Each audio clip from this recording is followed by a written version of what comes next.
जय हिंद दोस्तों, स्वागत है आप सबका बिहार दरोगा वाले हमारे सभी दोस्त। इन प्रश्नों को एकदम जरूर ध्यान में रखकर और इसी वीडियो में याद करने का प्रयास करेंगे।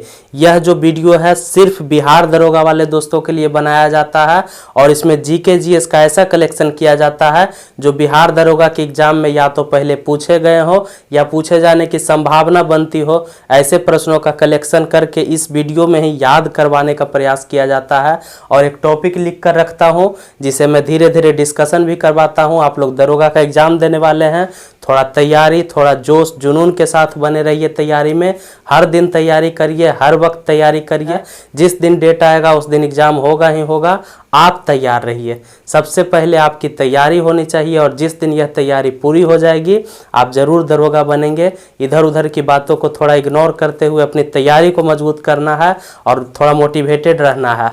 कुछ जीके के प्रश्नों को अगर यदि आप हर दिन अपने स्मरण में उतारते रहते हैं तो आपकी तैयारी एक दिन जरूर अच्छी हो जाएगी। अगर आप तैयारी करते हैं तो भी आप पढ़िए, अगर आप रिवीजन करना चाहते हैं तो भी इस वीडियो को जरूर देखा करिए और एक लाइक इस वीडियो को जरूर कर दीजिएगा। हम लोग दरोगा की तैयारी चलिए शुरू करते हैं और एक चैनल को जरूर आप इस बार सब्सक्राइब कर लें और दरोगा की तैयारी के लिए बने रहें हमारे साथ। चलिए कुछ प्रश्नों को देखते हैं। सबसे पहला टॉपिक मैंने लिखा है शांति वन। शांति वन क्या है? यह एक समाधि स्थल है। कहाँ स्थित है? शांति वन कहाँ स्थित है? तो यह दिल्ली में स्थित है। शांति वन किनकी समाधि स्थल है? तो पंडित जवाहरलाल नेहरू की समाधि स्थल है। शांति वन दिल्ली में पंडित जवाहरलाल नेहरू की समाधि स्थल है। पंडित जवाहरलाल नेहरू 15 अगस्त 1947 को भारत के प्रधानमंत्री बने और उसके बाद 1964 तक इनका कार्यकाल रहा प्रधानमंत्री का। तो पूछता है भारत में सबसे लंबा कार्यकाल प्रधानमंत्री के रूप में किनका रहा था?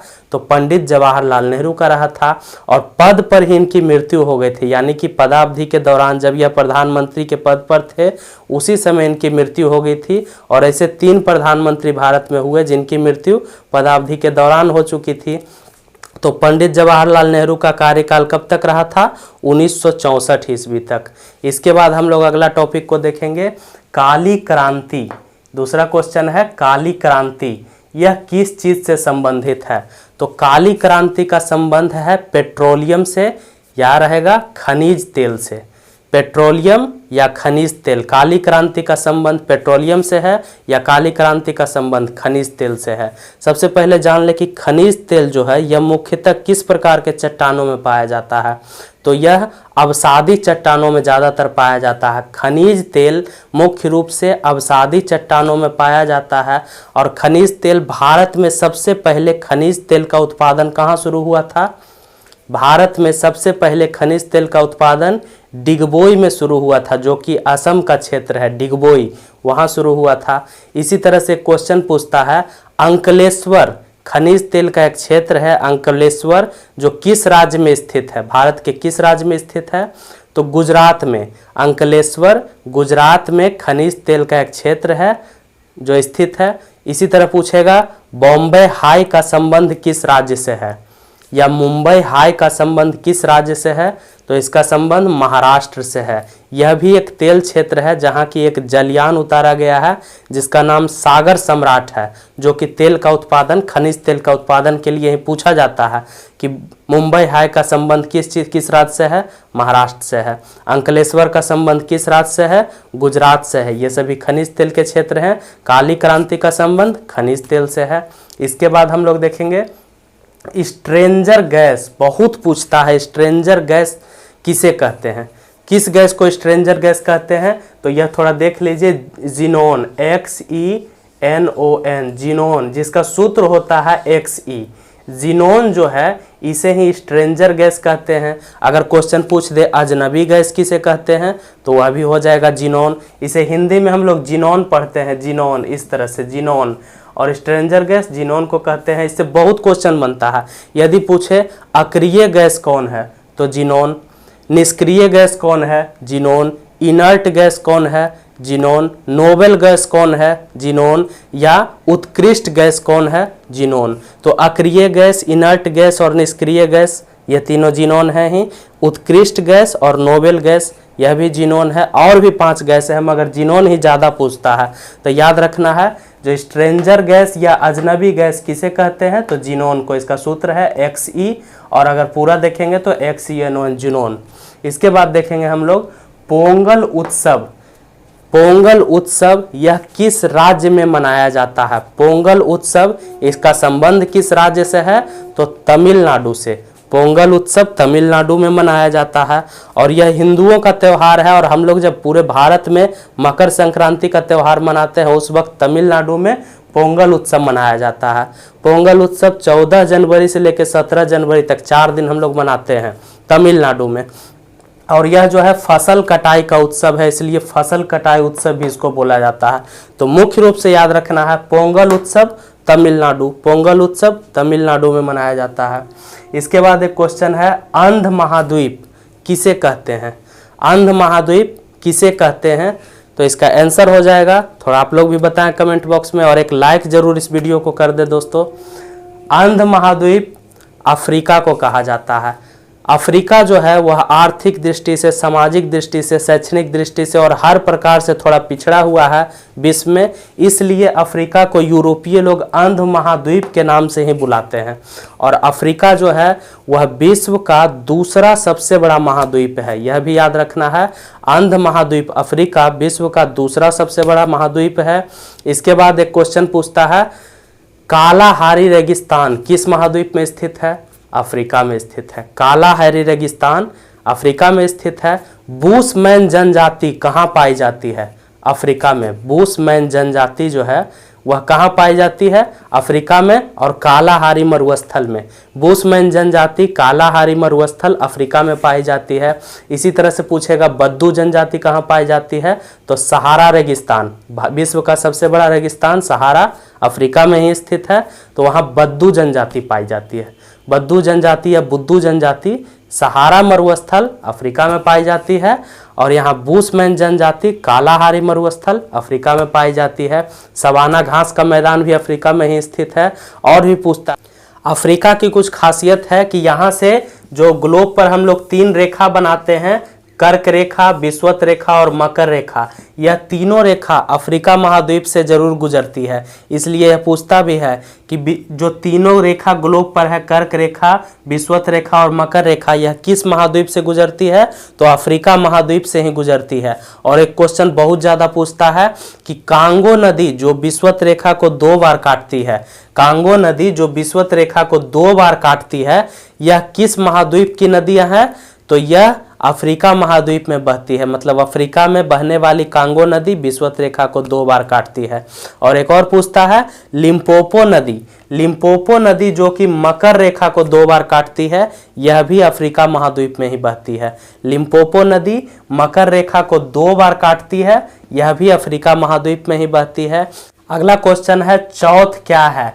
चौथ क्या है? इस तरह से सचिवालय सहायक में मैंने प्रश्न देखा है, चौथ क्या है? तो यह एक प्रकार का कर है जो शिवाजी के प्रशासन काल में लगाया गया था। चौथ एक कर है जो शिवाजी के शासनकाल में लगाया गया था। आप लोग जानते हैं शिवाजी मराठा साम्राज्य के संस्थापक रहे थे। मराठा साम्राज्य की स्थापना शिवाजी ने किया था, और चौथ जो है यह कर शिवाजी ने लगाया था। और एक और कर था जिसे सरदेशमुखी कहा गया था। चौथ और सरदेशमुखी यह कर शिवाजी ने लगाया था। तो चौथ जो था यह जो भू राजस्व का 1/4 भाग यानी चौथा भाग लिया जाता था। और किन से लिया जाता था? तो मराठा साम्राज्य में 2 तरह के कर होते थे। एक स्वराज कर, यानी कि जितना दूर तक मराठा का जो शिवाजी का जो शासन रहता था, जिस क्षेत्र पर, वहाँ जो कर लगता था उसे स्वराज कर कहते थे। और उस क्षेत्र के बाहर जहाँ मुगलों का शासन था, जहाँ दक्कन राजा जो दक्षिणी राजाओं का शासन था, उस क्षेत्र पर जो कर शिवाजी लगाते थे वह चौथ कहलाता था। और क्यों लगाते थे? ताकि वहां मैं हमला ना करूंगा, इसलिए कर लेते थे। हमला नहीं करने के कारण जो कर लेते थे उसे चौथ कहा जाता था, और यह शिवाजी लगाते थे। और एक सरदेशमुखी कर था जो कि ऐसे राज्य, ऐसे मतलब भूमि पर लगाया जाता था जहां पर कि मुगलों का शासन था और वह क्षेत्र मुगलों का था, मगर शिवाजी उसे अपना बताते थे। तो 10% का अतिरिक्त कर भार उन क्षेत्रों पर लिया जाता था, जिसे सरदेशमुखी नाम दिया गया था। तो चौथ और सरदेशमुखी दोनों प्रकार का टैक्स शिवाजी लिया करते थे। इसके बाद देखिए नेजा नृत्य, यह एक नृत्य है, बहुत पूछता है इस तरह से। नेजा नृत्य का संबंध किस राज्य से है? तो राजस्थान से है।